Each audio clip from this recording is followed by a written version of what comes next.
Hello friends.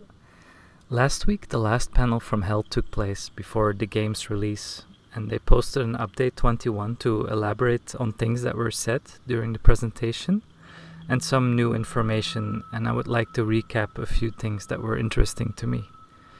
So overall I really liked the panel from Hell, and I ended up more amazed at what I thought was already a very ambitious game, but I never realized the scope of it. Also, I got goosebumps at the release teaser they showed. First, there was an announcement from Larian that we all get the digital deluxe edition if we bought early access as a thank you from them for the support, granting us access to some in-game and digital goodies.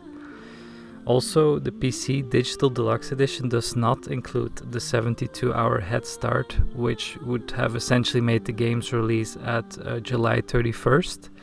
Instead, it just launches on August the 3rd, which is already a month earlier now, so that seems fine to me, honestly. So they opened up their presentation with the revamped character creation, with tons of new sliders, which I am so happy about. And you get to make your character much more unique looking. To name a few: freckles, maturity, which is like a wrinkles slider. Horn customization got much deeper as you can change the color on them. Scarring options, more hair options, also changes to the body type. You can choose between being slender or more buff, for example. Extra facial hair options, also piercings, and heterochromia. And so forth. They also showed that you can preview hairstyles on the right hand menu, so you don't have to cycle through them all one by one like it was in early access, thank God for that. We also got to look at Dragonborn and Half-Orc in character creation. What I thought was really cool is that when they showed the Sorcerer Dragon Ancestor, which on non-Dragonborn character gives you the option to have dragon scales in the face, for the Dragonborn they made it so that it changes the look on them as well. I thought to myself they didn't have to go that far, but it's really cool that they did. About the classes and character creation. So they announced that there will be 12 classes, 46 subclasses and multi-classing, so you can mix and match classes. According to the community update 21, they got rid of the pesky ability score prerequisites of 13. So we can now multi-class into anything our roleplay and build desires demand. They showed changes to the layout to understand it better and present information in bit size during character creation to make it friendlier for new players to D&D. Also, they confirmed that you can meet an NPC that can respec your character in case you feel you made a mistake. Then they talked a bit about reactivity. So the class and race options have huge reactivity, and not just in combat, but also dialogue options, and how NPCs react to you when you walk into a tavern, for example. Even playing the same class with a different race feels different because of this reactivity. Then they went over to the origin characters, and we will be able to play as them. So the secrets they carry are then yours, and you can choose to tell your companions when you feel ready and trust them enough, or not at all if you don't. It will be a completely different perspective how the origin characters talk to each other instead of your own custom character.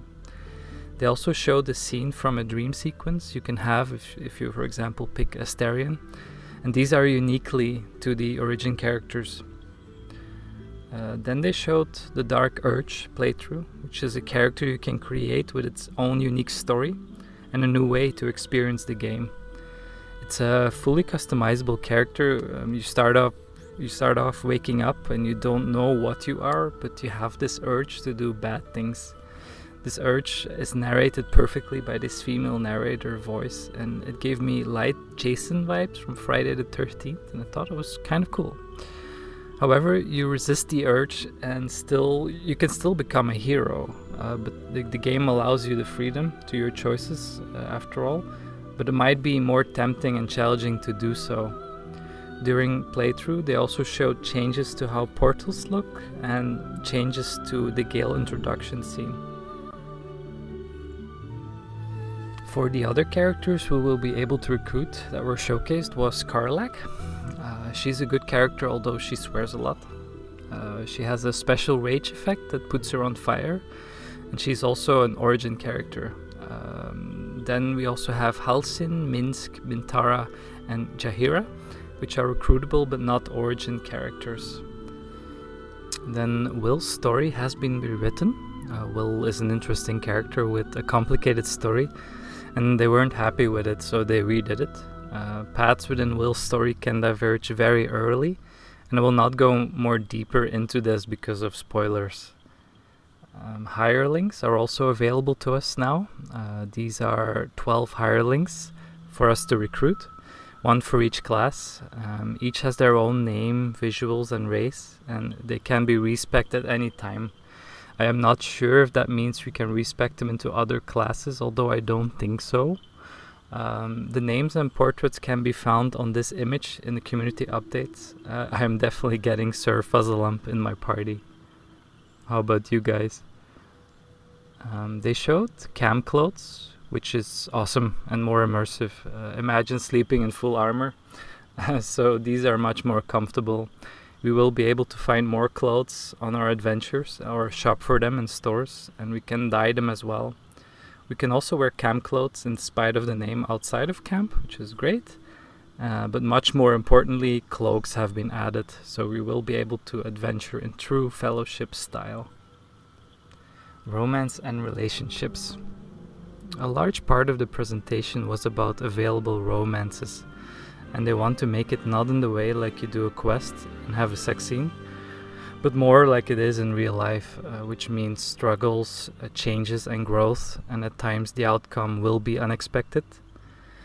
You are encouraged to navigate your relationship, to argue with your partner and challenge their way of thinking. After all, if we were to just go along with whatever they want us to do, we may find ourselves sacrificed in an evil god's sex rite, or turned into a vampire, and so forth.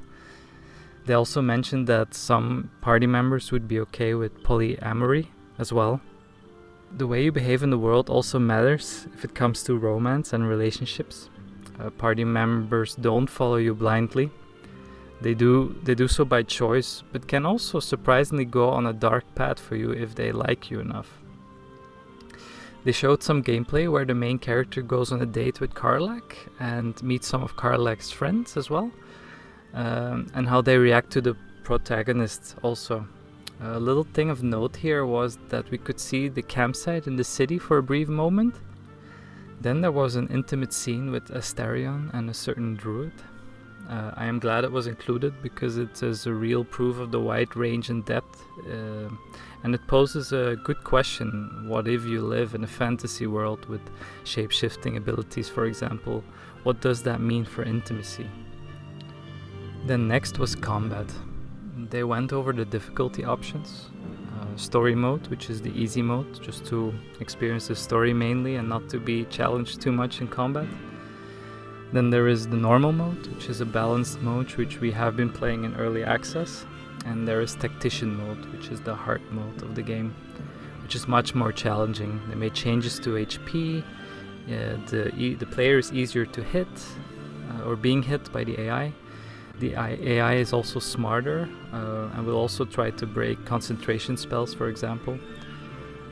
You need to know what you're doing before attempting this, according to Sven. But you can change the difficulty on the fly if it poses too much of a challenge. They introduced and showed some monk class and dragonborn race gameplay here. The monk has 3 subclasses. It has the open hands monk, which is a martial artist like classic kung fu movies. Then the shadow monk, which is an ultimate ninja, and you can strike from the shadows. And the 4 elements monk, which is a spellcaster. It did remind me a little bit of Ankh from Avatar. They showed the multiplayer game and how one of the devs joined in with split screen during a multiplayer session. In the update 21 they also give some more information on this. So in addition to having online multiplayer for 4 players, we can grab controllers and jump straight into 2-player split screen couch co-op. Players can join a party before the start of a playthrough, during character creation, or during an ongoing game. Each of the playable origin characters can be chosen only once, or that makes sense, or otherwise we would have multiple Shadow Hearts, for example, in our party. That would be weird. Players will share most of the information that the game provides them, like journal notes about ongoing adventures, minimap discoveries, and alchemical recipes. Player inventories are also shared by default in the multiplayer, but there is an option to lock your inventory from thieving pals. Thank goodness for that. In multiplayer, we will be able to listen in on conversations started by another player and vote on which dialogue option we want them to take. Some select scenes are private by default, including romance scenes. However, in your options you can make all the secret scenes public to your party should you wish to do so. Then they went over the story and cinematic team. So apparently the length of the cinematics is 3 times the Game of Thrones series in terms of cinematic footage. So we will likely never going to see it all, according to Sven, unless we dedicate our lives to it. The story would then be about 80 hours if we blitz through, but many times that if we diverge, which I think most of us will probably do. They also showcased a new villain. All I will say about her is that she looks really cool and looks like a heap of trouble. I don't go into more of it because I feel like it might tread spoiler area. She's also mentioned in update 21, so feel free to have a look there as well if you want to learn more about her. Then they closed the panel from Hell and went on to a bit of gameplay from Act 2, which I personally didn't watch because I was too scared for spoilers as well. Some extra information that came in update 21 was about a new crafting feature, alchemy, which allows us to turn your collection of herbs, wild mushrooms, crystals and monster limbs into useful items that we prepare ahead of the fight. So we can create potions, poisons and oils to coat our weapons with, which is really useful. So that brings us to the end of the video. If you thought it was informative and you liked it, please hit the like button and subscribe as well for more videos to come. Thank you so much for watching, and bye.